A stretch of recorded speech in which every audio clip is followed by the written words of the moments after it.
ফটোশপের নতুন আরেকটি টিউটোরিয়াল নিয়ে হাজির হয়ে গেলাম। আমি শেখ জাকির আহমদ। এখন আপনাদের দেখাবো এই ছবিটির ব্যাকগ্রাউন্ড কিভাবে পরিবর্তন করা যায় খুব সহজে।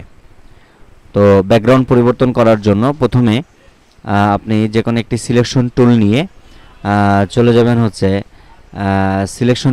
চলে যাবেন সিলেক্টে, তারপরে সাবজেক্টে ক্লিক করবেন। সাবজেক্টে ক্লিক করার সঙ্গে সঙ্গে এটার ছবিটার যে সাবজেক্টটা আছে সেটা অটোমেটিক সিলেক্ট করে নেবে।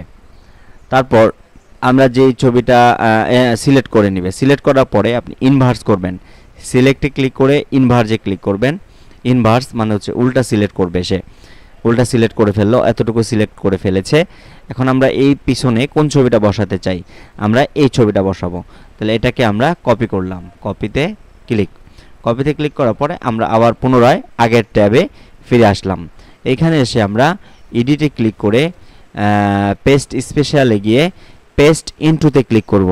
ক্লিক করার সঙ্গে সঙ্গে এখানে কিন্তু ব্যাকগ্রাউন্ডটা পরিবর্তন হয়ে যাবে।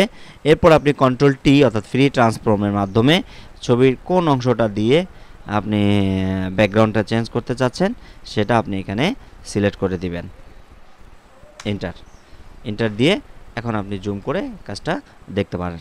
এভাবে খুব সহজেই আপনি আপনার ছবির ব্যাকগ্রাউন্ড সহজে পরিবর্তন করে ছবির ব্যাকগ্রাউন্ড ব্লার করতে পারেন।